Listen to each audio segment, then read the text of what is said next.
चमके पाखी चमके अंगड़ी। आपसे मिलके बहुत धन्यवाद धन्यवाद धन्यवाद। धन्यवाद। आप बार बार आइए। तगड़ी हूँ कंचन, तुम ठीक तो हम भी ठीक। सो गाइस, स्वागत है आपका मेरी न्यू वीडियो और न्यू ब्लॉग में। अभी बज रही हैं सुबह के 6:30 और मैं बिल्कुल यू कैन सी तैयार हो रखी हूँ बिकॉज मैं जा रही हूँ जहाँ हुई थी दुनिया की सबसे बड़ी शादी, जहाँ हुआ था दुनिया का सबसे बड़ा विवाह। त्रिजुगी नारायण त्रिजुगी नारायण, अरे वो गढ़वाल में बोलते हैं त्रिजुगी नारायण, तो मैं ऐसे बोल रही हूँ, हम जाना त्रिजुगी नारायण। और बहुत टाइम से मन था मेरा वहाँ जाने का। आप बोलते हैं इसका मन कहाँ कहाँ जाने का नहीं रहता, हर वीडियो में ऐसे बोलती है, तो लेकिन था मेरा मतलब, तो पापा ने बोला कि जा आज तो जा। एक्चुअली कोई और लोग जा रहे हैं, तो मेरी बहन मैं भी उन्हीं के साथ जा रहे हैं, पता नहीं कौन है, हमें तो गाड़ी वाले से मतलब है। तो आज मैं आपको त्रिजुगी नारायण के दर्शन भी करवाऊंगी। इससे पहले हम लोग देवी ताल गए थे ना, आप सब मेरे साथ घूम। हम लोग घर से निकल चुके हैं और मैं, दीदी और हमारे अंकल जी, ये देखो दोनों सफ़ेद सफ़ेद।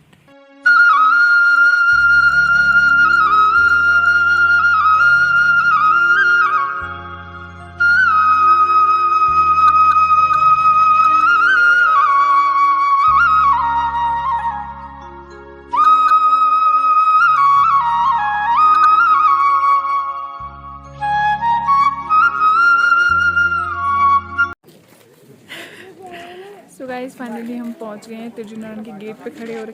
गाइस, ये रहा त्रिजुगी नारायण का गेट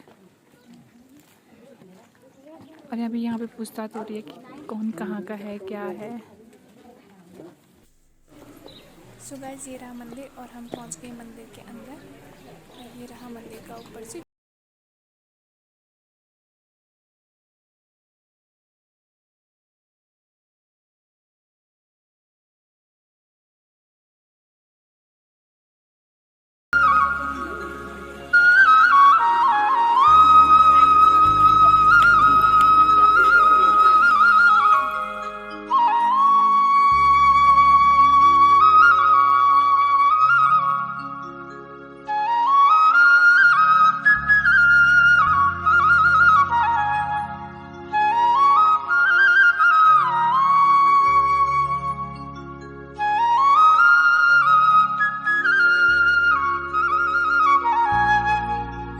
यहाँ पे हो रही है जग्गी और ये हम घर के लिए मांग रहे हैं बबूत।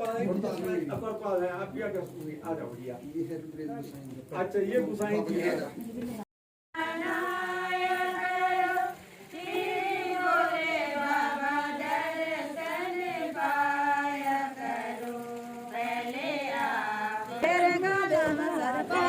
माला जय जय बोला गला मासरे की माला जय जय बोला गला मासरे की माला जय जय बोला गला मासरे। सो गाइस, वहाँ पीछे पे हो रहा है कीर्तन और पहले मुझे लगा वो लोग भोटिया, लेकिन वो लोग गढ़वाली ही हैं, मतलब यहीं के रहने वाले हैं। अभी अगर मौका मिलेगा तो मैं उन लोगों से बात करूँगी, तब तक मैं आप लोगों को बताती हूँ जहाँ पे शिव पार्वती का विवाह हुआ था।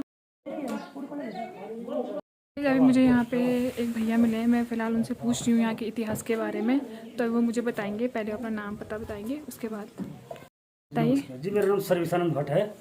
हम लोग यहाँ के तीर्थ पुरोहित हैं जी। इस जगह का नाम त्रिजुगी नारायण है। आपने सुना होगा या देखा होगा, हरिद्वार के पास में कनखल है। कनखल में एक बार राजा दक्ष ने यज्ञ का आयोजन किया था और अपने दामाद शिवजी और बेटी सती को नहीं बुलाया। वो क्यों नहीं बुलाया? क्योंकि एक बार जो है इलाहाबाद में जो है कोई धार्मिक अनुष्ठान चल रहा था, वहाँ पे सारे देवी देवता, ऋषि मुनि, राजा महाराजा लोग पहुँचे थे। शिवजी ने सभी लोगों का आदर सम्मान किया, लेकिन अपने ससुर जी का कोई मान सम्मान नहीं किया, उनको नमस्कार तक नहीं किया। तो उनको उनके मन में भावना बैठ गई थी उनसे बदला लेने की शिवजी से। तो उन्हें शिवजी से बदला लेने के लिए क्या किया कि हरिद्वार में यज्ञ का आयोजन किया कनखल में, और अपनी बेटी सती को भी नहीं बुलाया और दामाद जी को भी नहीं बुलाया। लेकिन सती जी को जैसे पता चलता है वहाँ पे हमारे पिताजी का यज्ञ का आयोजन है, तो माता सती वहाँ जाने की जिद करती है। भगवान भोलेनाथ जी उनको समझाते हैं कि शादी के बाद यदि पिताजी के घर में भी कोई कार्य हो, अगर बुलावा न हो तो नहीं जाना चाहिए। ये स्त्री जाति के लिए एक सीख भी है उस समय से। यदि बुलावा न हो तो नहीं जाना चाहिए, चाहे पिताजी का घर ही क्यों न हो, भाई का घर क्यों न हो, लेकिन नहीं जाना चाहिए। जब माता सती वहाँ पर पहुँचती है तो वहाँ पे देखते हैं सारे देवी देवता, ऋषि मुनि, राजा महाराजा बैठे हैं, यज्ञ में जो है भाग ले रहे हैं। उन्होंने अपने पिताजी से पूछा, भाई जब तुमने सबको बुलाया तो भगवान शिव जी को क्यों नहीं बुलाया, वो तो तुम्हारे दामाद है, मैं आपकी बेटी हूँ। उन्होंने कहा कि हमको जो है तुम्हारे पति से नफरत है, वो भांग पीता है, गले में सांप डालता है, कैलाश पर्वत में घूमता रहता है, बदन पे जो है भस्म रमाता है और नंदी की सवारी करता है, वो ओगड़ की तरह दिखता है, इसलिए मेरे को जो है तुम लोगों से नफरत है, मैंने इसलिए तुम लोगों को नहीं बुलाया। लेकिन माता सती वहाँ पे जो है अपने पिताजी से झगड़ा करती है और राजा दक्ष के साथ उनका झगड़ा होता है, तो माता सती क्रोध में आके वो हवन कुंड में भस्म हो जाती है। फिर जैसे ही भगवान शिव जी को पता चलता है कि माता सती ने अपने प्राण त्याग दिए हैं और भस्म हो गई है, तो भगवान कैलाश से क्या करते हैं, भोलेनाथ जी अपने सर से बाल उखाड़ते हैं और कैलाश पर्वत को मारते हैं और वहाँ से वीरभद्र नाम की गण की उत्पत्ति होती है। वो वीरभद्र जी को आदेश करते हैं कि तुम वहाँ जाओ और वहाँ पे जो है यज्ञ को विध्वंस कर दो और राजा दक्ष को मार डालो। जब वीरभद्र वहाँ पे पहुँचते हैं कनखल में, तो वो ऐसा ही करते हैं, वो पहले यज्ञ को विध्वंस करते हैं, फिर राजा दक्ष का गला काटते हैं और उनकी जो मुंडी होती है उसको यज्ञ कुंड में डाल देते हैं, हवन कुंड में। फिर वहाँ पे शिव जी पहुँचते हैं, शिव जी देखते हैं माता जी का अजला शरीर जो है कुंड में पड़ा हुआ है, यज्ञ कुंड में पड़ा हुआ है, उन्होंने अपने प्राण त्याग दिए हैं। तो भगवान भोलेनाथ क्रोधित हो जाते हैं, जब उसे आग बबला हो जाता है, तो वो माता जी का जो मृत शरीर होता है उसको कंधे में उठाते हैं और उनसे तांडव करते हैं। जब वो तांडव करते हैं तो तीनों लोगों में हाहाकार मच जाती है, प्रलय आ जाता है, प्रलय की नौबत आ जाती है। तो भगवान विष्णु का भी जो है शिव जी को ठंडा कैसे किया जाए, इनके जो है जो गुस्सा है उनको शांत कैसे किया जाए, तो भगवान विष्णु अपने सुदर्शन चक्र से माता जी के उस शरीर के टुकड़े को जो है काटते हैं और उस शरीर की टुकड़ी धरती पे जहाँ जहाँ गिरे वहाँ पे शक्तिपीठ कहलाई।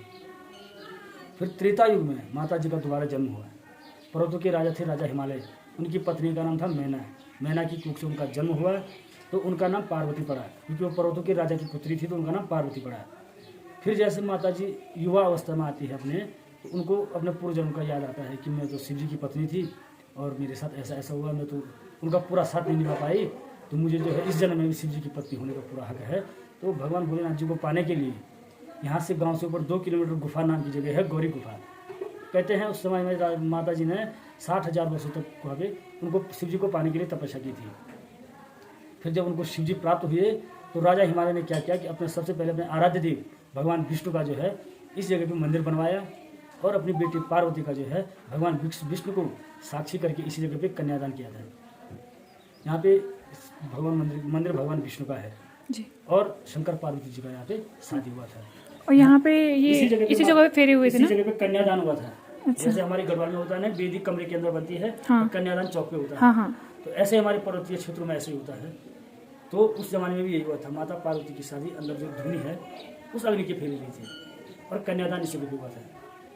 तो आज के ज़माने में उस जगह पे फेरे नहीं होते, फेरे यहीं पे होते हैं आज, लेकिन अग्नि वही रहती है जो अग्नि त्रेता युग से प्रज्वलित है। अग्नि उस अग्नि को वहाँ से लाकर के यहाँ पे स्थापित किया जाता है, जो अंदर है जी, और उसी अग्नि के फेरे लिए जाते हैं। अच्छा, अग्नि वही है, वो त्रेता युग से जो जलती आ रही अग्नि वही है, लेकिन उसको केवल यहाँ पे ट्रांसफर किया जाता है, यहाँ पे स्थापित किया जाता है और उसी अग्नि के फेरे लिए जाते हैं।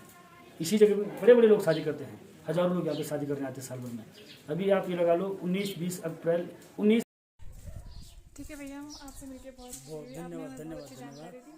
आप बार बार आइए, जय भगवान आपको सदा। गाइस, ये वही खूंटा है जिसपे पार्वती माता को जो गोदान के टाइम में जो गाय दान दी थी, इस पे बांध के दी थी। और यहाँ पे ये रहा सरस्वती कुंड, जिसपे जो उसकी धारा है वो उत्तर से आ रही है, ऊपर की ओर से देखिए आप, बहुत कम ऐसे धाराएं होती हैं। और यहाँ पे ये शिव और पार्वती की मूर्ति है।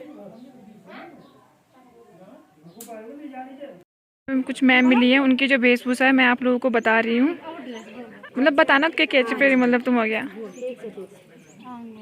जो सबसे नीचे से है ये घगला है, ये हमारा अंगड़ी है, ये पाखी, फिर घगरी और ये पागड़ा है बीच में, ये बीच में पागड़ा जो गले में तो ये आभूषण है, ये शूट सांगल, हाँ। और ये गुलबंद हो गया, ये गुलबंद है, ये हार है, ये मंगलसूत्र है, ये चूड़ियाँ हैं, हाँ चूड़ियाँ, पायल भी है, ये हम लड़की है और चमकी पाखी आहा चमकी अंगड़ी, चमकी पाखी आहा चमकी अंगड़ी, सीधे घूटी आहा रंग रुमाला। मंदिर के दर्शन हो गए हैं और अब हम लोग वापस आ गए, हम लोग घर को जा रहे हैं। और मुझे बहुत अच्छा लगा वहाँ जाके। बहुत सारे लोग आ रखे थे, मैंने उनसे बहुत सारी बातें करी हैं, बहुत कुछ पूछा है कि क्या और कैसे। तो अभी यहाँ पे कोई दूसरी पार्टी भी आ गई है, ये देखिए। वो भी उनको कुछ बता रहे हैं। आने से पहले यहाँ बहुत सारे पूछताछ हो रही है। तो यार